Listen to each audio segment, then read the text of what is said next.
Now, this is what I've really been waiting for. And I know I rushed that again, but I got a guess. I got a guess today.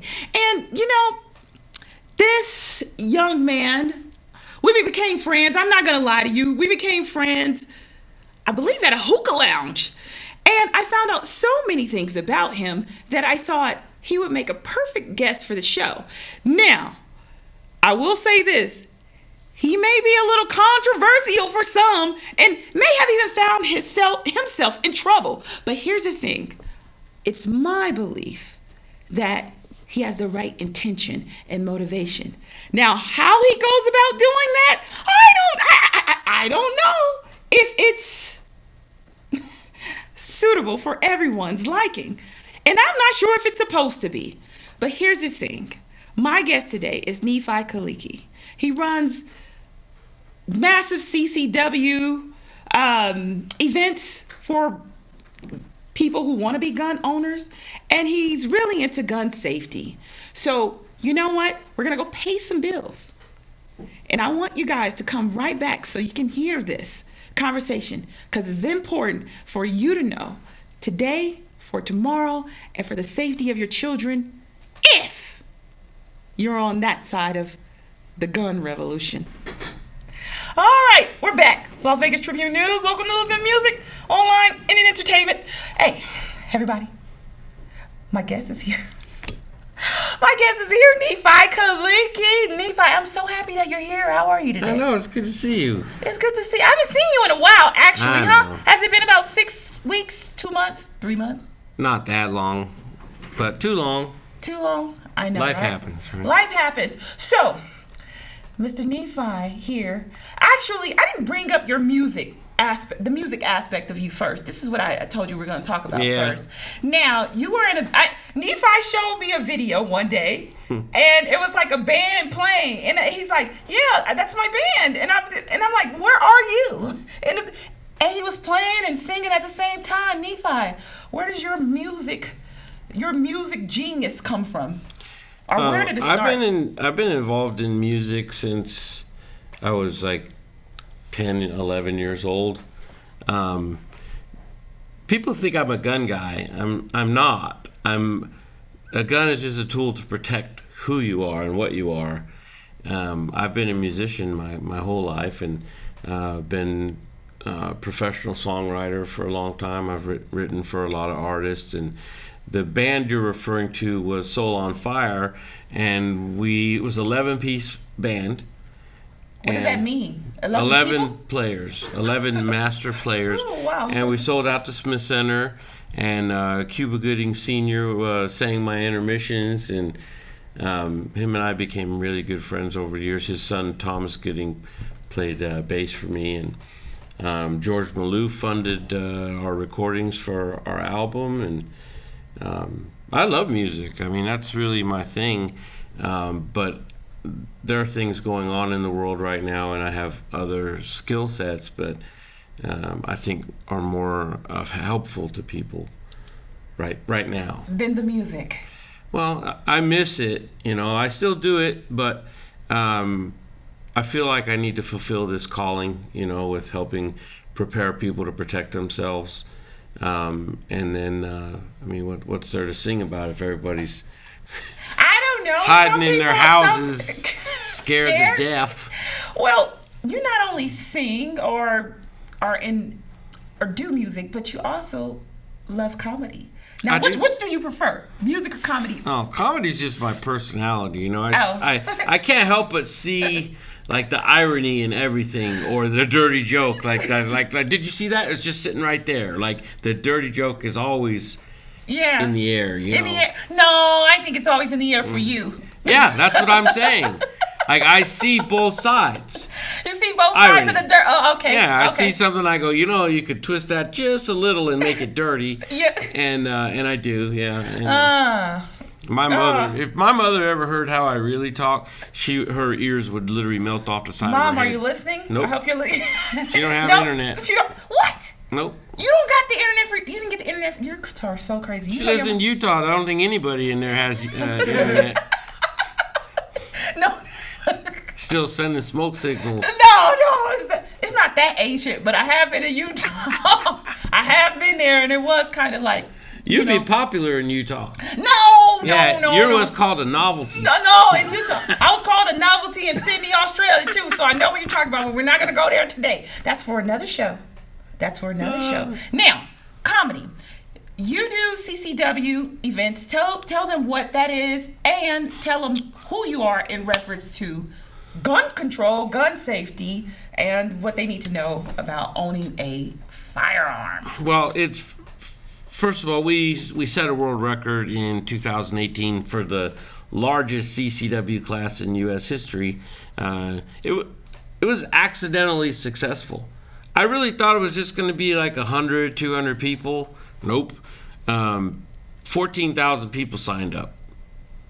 Yeah. And to get a permit. But this is, mind you, was after 1 October, so people, they were already warmed up a little, right? And I was only planning on doing one class because I was running Las Vegas gunfights, and we were doing the full contact MMA with rubber bullets sport, and then I got messed with by the government over doing these classes, so that made me mad. Okay. And so I'm like, oh, you don't want everybody to have their permits? Why not? Like, a person has a right to defend themselves, and you have to determine what that is by what is the enemy carrying. Okay. All right? You need to have something that can, at least give you a fighting chance to beat them. So I decided I was going to build the biggest, baddest, most successful CCW program in the state, and I've done it. I think, according to Congratulations. Google... Thank you. According to Google, there's the closest competitor to Vegas CCW is like 78 points behind me. Wow. I've over 22,000 students now, and we've done what they feared in the first class was, I think, oh, he's organizing, he's got a movement, he's got a whole bunch of people going to get these permits, we got to stop it. And so by trying to stop me, I did exactly what they were afraid I was going to do. But it's their fault because they attacked me. So there's no stopping. We've done 4 Okay, when you say CCW. who's they? Dude, like, is that like a... Capital T, right? Okay. They, like the government. My teacher used to, I took a political science class, my teacher used to always say, they, when you guys refer to they, tell us who they is. They, CIA. Oh, FBI. hell. They tried to stop you, all those people? No, okay. just our local. Okay. I'm not going to drop any names because we're done fighting for now. Yeah. I don't want to pick it back up. But the powers that be in our local government saw it as a threat because you can get elected with 14,000 people who are willing to see you show up. In Las Vegas, for yeah. sure. So we've done 4 mass events since then, and the reason I do this is, number one, you've got 8 hours to influence someone. Now, I don't believe that's enough for what a person needs to carry a gun. It's a way more time they need to put in than that. So how do I take and give them concentrated orange juice? Right? How do I make sure that I have as much impact as possible? Because they can be a liability to themselves in a failure, or meaning they lose the fight with a bad guy, or it doesn't accomplish the goal they set out to do. Most of them say, well, I want to make sure that if something happens, I can protect myself. Well, it starts here. And so I do things to shock people and to get them to listen. Enrage to engage is something I've used before in the past. For people to retain information, you got to attach it to something so it sticks. Okay. And there are several concepts. Now, I'm not that popular with the gun industry, right? I know. They're upset at me, right? I know. Not for only the reasons you would think, but because I call them out for selling false confidence. Okay. You say, oh, I'm really concerned about my safety, and the gun industry's like, get a gun. Like the devil tempting you with the poison apple, you know. Yeah. Is that really helping? Because there isn't just, I'm worried about safety, gun. Like, there's a lot of stuff that goes in between that. And one of the things that, I try to help people understand is how to really assess a true threat. Okay. Wow. Can you give us maybe a point? Absolutely. This would probably be a peripatetic moment for most people, not realize that when you're assessing your personal safety and the threats that may come in and out of your space, what engine do people use to determine what's a threat and what's not? I think for me, if I have to feel some type of fear first. But that fear is based on what? It could be, depending on the situation, because if I don't know someone and like you got xenophobia, that's a fear of people from other cultures and things like that. So my fear, if it's like a threat, we're talking about someone's gonna hurt me, I probably would either have to see them raising their hand, charging at me, or... So that's pretty imminent. Really? Oh yeah, if they raise their hand at you, that's an imminent threat. Okay. But leading up to that, how somebody determines whether they feel safe or not, it's based on their association with other types of things that have resulted in that. For example, if you got bit by a dog, you see a dog, you're going to have a little bit of fear and trepidation over that. That's associative. But what most people don't realize is that what they use to determine threat, no threat, is stereotypes. Oh, look at the way they're dressed. Look how they're walking. Look how they're talking. And this is a very, very dangerous thing in the world of guns, because that's how people get shot who don't need to be shot. Profiling. Well, yes, Sort it's of. the same thing. Okay. But profiling is when law enforcement does it. Oh, well, Stereotyping is what regular folks do. got it. So that's a very big liability in the profiling world in law enforcement and stereotyping in regular society at large. This is a problem that I'm most concerned about. And an individual not correctly assessing a threat, discharging their weapon out of fear, and then finding out, oh my God, it was a cell phone, or it was, yes, they were a biker, but it was a Christian biker group, because they're basing everything on stereotypes. Because what do they have? Yeah. So in order for me to teach that principle, like, it's very difficult because I have a lot of minorities in my class. Like, I'm the most mixed class anywhere in Southern Nevada. And whenever I'm talking about what you do as a CCW permit holder when you get pulled over, is you do A, B, C, and D. And then, of course, all the black folks raise their hand and like, well, how does that apply to the black community? And then the Hispanics, well, how does that apply to the Hispanic community? And I was always saying, it's the same. And they're like, no, you don't know what it's like to be young and black in America. And I was like, fair enough. You don't know what it's like to be young and Afghan in America. You don't get messed with on airplanes. Right? Well, what do you think, we're getting on airplanes every day? Yeah, but, technically, yeah. We are. Go ahead, Nephi. The point is we have to evaluate things in real time.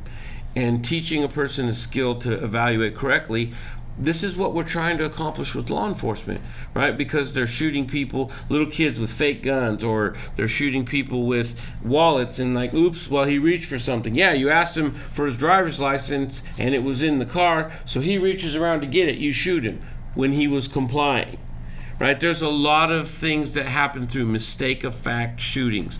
In the civilian world, a mistake of fact shooting would be devastating because you don't have law enforcement backing you up, and you maybe not get in trouble for it, but it's a big deal. It's huge. I don't have a problem with self-defense and firearms in any area except that one where you accidentally or mistakenly shoot the wrong person. Okay. It's a very big issue. Okay. So I needed something very big to make that point stick. Okay. Especially when ever since, well, it's different for each racial group. And I said, well, fine. I'll write gun safety rules for everybody's group. And is that where your comedy came in and got you in trouble? Yeah, it got me in trouble, but I made the point. Oh, Nephi, you made a point and you gun safety for black people, lick the chicken grease off your fingers before you... Isn't that a good idea, though? So you think we're gonna be eating chicken first before we You know what? pick up Somebody came in my class. He came in my class. He was a black gentleman. And I said, how'd you find out about the class? And he goes... Oh, he started like... And I go, I see. I'm not gonna lie. There were a lot of people that were laughing at it, but there was a lot of people that were offended. And you made why I can't not offend them? Because that's the same thing. And I'm gonna call you on your stuff right now. Yeah. Because we sat at the hookah lounge and I was busting out jokes about everything. And I hated to laugh, and I was laughing, right? I was like, Nephi, let me be transparent. Nephi was joking, and it's all four of us. So it's a Hispanic at the table, Filipino at the table, I'm at the table, and Nephi's at the table. And Nephi's throwing out jokes, and I felt a little bit on the inside like I shouldn't have been laughing. I was like, I should not be laughing. Nephi, no more jokes from you. But I understand his sense of humor, but not everybody takes it that way. It's okay to offend someone. Is it? It is okay, because remember, in everything in life, contrast is where the real meaning comes. In music, for example, you have, your basic 1/4 changes, and the low parts of a song, and then you got to have that tension. And then you resolve that tension. And then you have the bridge where you really create tension. And then you resolve it. So it's okay to create tension as long as you resolve it. If I'm trying to get someone's attention about something, sometimes you need to offend them. I can tell you there's a lot of people out there that have tendencies towards racism that need to be shocked a little bit, right? Because change is caused by an emotional experience. And so I try to create that in a song, in theater, in art, which this show is about entertainment. Yeah. Everything has to have a good guy and a bad guy. It's got to have a storyline. What's their conflict? What's their challenge? Yeah. And that's life. Yeah. Is to be able to highlight what's the problem and then create that tension and then resolve it. Everybody leaves there knowing how much I love them. Okay. Because that's how guys, girls, you go to the bathroom with each other. Yeah. We talk smack on each other. Yeah. Like, because we can't flirt like that. We can't sit close on the couch. Like, ew, go away. Ew. Yeah, right? For guys, sure. Guys can't bond like that. Right? So, I mean, they what can. do we do is, man, look at your stupid they shirt. They can. Who's judging? Well, I'm talking about men, like with the capital M. Oh, God, the alpha male stuff. Okay. Not alpha. Now, just, proud of who we are. Okay, well, I got to talk to you about this. So, in the midst of you having your feelings about how to operate within gun safety and using comedy as a way to get your point across, you lost a lot and then had to fight to gain it back. Mm-hmm. This is why, I talk about, freedom of speech a little bit earlier. Nephi, what was that, not going too deep into it, but what was that? How did that make you feel, and how do you feel coming out of that on the other side? I've had tremendous opportunities since that day, because they tried to cancel me in the whole left. Oh, you got canceled? No, I didn't get canceled. you was canceled. Cancellation for a couple months. is a choice. No, I got suspended by the police department. For 191 days. Now, they didn't suspend me for 191 days. They tried to go after me forever. Shut my Metro certifications down completely. But I was right. So I fought them. Mm-hmm. And that fight, I won a lot of people's respect. I'm probably the only CCW instructor that's been suspended and got reinstated. Okay. And the other sheriffs in Nevada are the ones that said, no, reinstate him. Like, because the point is still First Amendment. And if you look at my ratings and the things that my students have to say, even, I mean, yeah, I met some of your Vanessa students. Murphy from Channel 13, she tried to come out there to the same hookah lounge, and she was trying to say, don't, that this is racist. And I go, no, there were racial jokes. You'd have to be racist for them to be racist jokes. Okay. And they're relevant. I mean, they're written specifically for that class.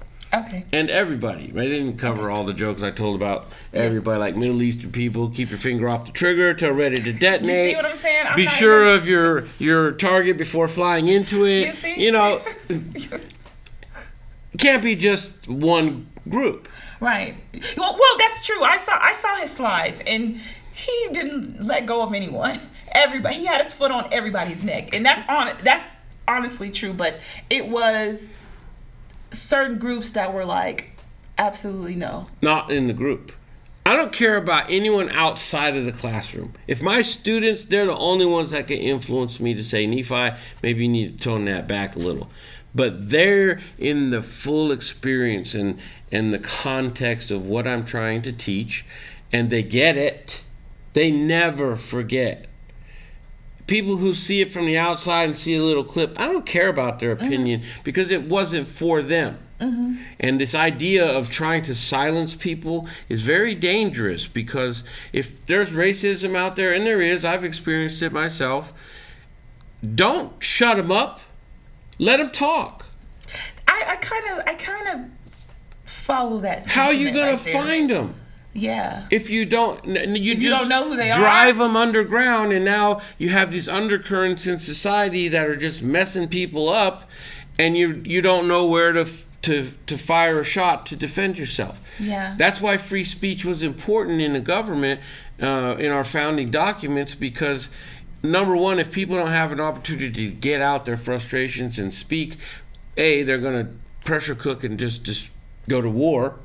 Right? Okay. And B, things aren't going to get resolved. Transparency is not going to be there. It should never be just one side. And that's where we exist now in cancel culture, is censorship. And censorship is very, very dangerous, because it drives whatever disease in society, and I mean like a moral disease, or, like racism is a disease of thought.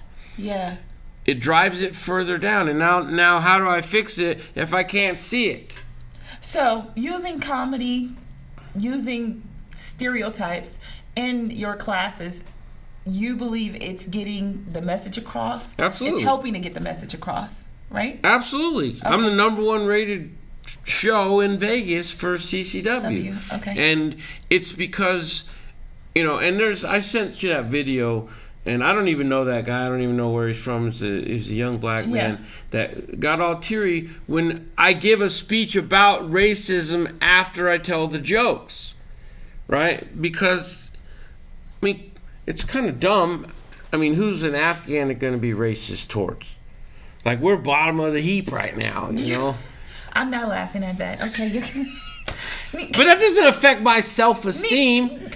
Because, I'm not ashamed. I'll wear my kufiya anywhere. And some of my Middle Eastern friends, they start going by different names like Sam when their name is Muhammad. Or they start, dumbing down the culture. And I'm like, don't be a little sissy. Like, stand up for your culture, because it doesn't change by you. If people hide from their culture. I can't hide. You can't hide all of this. It's real makeup. Yeah, all of this. All of this. This is real. It ain't all makeup. Go ahead. Well, let's say like Native Americans. They used to force them, to punish them not to speak their native language, to take their culture and strip it from them. And these are the things we've dealt with in society. And the social pressure for me not to get on an airplane like this, which actually I don't. Because out of respect for other people, I'm not going to wear my kufiya on an airplane, because there's a lot of dumb, ignorant people out there, and that are going to be uncomfortable. Plus, my personality, I'm going to make people nervous. Yeah. Well, That's my choice to do that. And I want to make sure people have the right mindset when they go about carrying a gun. And the funny thing is, it's the most dangerous permit that the government issues. And there's no follow-up. Once you get the permit, it's like, good luck, hope you don't commit any crimes in the next 5 years, come renew in 5 years. There's no aftercare, there's no support. Wow. Okay. That's why I'm starting the show on KDON. Yeah, for sure. I've got nothing but opportunities from it. Not because like, oh, everyone saw the jokes and go, oh, he's done for. I mean, they mentioned my jokes during the gubernatorial debates for the governor. I know. I was like, uh-oh. At that time, at that particular event, you had candidates in there too. So I had the mayor of North Las Vegas. I had all the candidates for governor, Congress, Senate. But that's what my classes do. Is they're big enough that they attract like everybody. It's like, oh, if I'm going to get my permit, I'm going to get it from him because it's once every 5 years and it's fun. I have students that don't have to take the class. They've come to all 4 of our mass events. They're like, I just want to see what he's going to say next. Okay. You know, but and it's not always going to be on the race thing. I'm going to say it about whatever. Yeah. Whatever. You're just kind of. I run my own show. I'm not letting anybody tell me what I can and can't say. In fact, if you tell me I can't say something, watch. I'm going to write something for that. Because I'm not going to have anybody. You're such a rebel. Boot on my neck. No, I'm not a rebel. Mm-hmm. It's standard. Okay. That's your right to say and think and believe. And it's important that people have the right to also be wrong. Yeah. Because that's how the exchange. And social media treats people like they're stupid. You can't think for yourself, therefore I'm going to have a fact checker there to back you up. No, the discovery of truth happens through dialogue, the process of being wrong. Let somebody be wrong.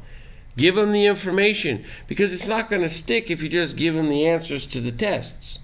Right. You're not going to understand the Bible unless you pray about the Bible. Yeah. You're not going to have that real conversion. Okay. Right? Unless you have the opportunity to say, you know, I thought this way one time and now I don't think that way. Yeah. There's room for that. So I that's something that I would like people to really listen to. I'm glad you made that point because some people believe that they get stuck with their old thoughts, but we're all growing every day. So, you know, we have to be able to forgive, love, and unite. And also open our minds to always learning and knowing that we're growing, so we're ever changing. I like that you said that.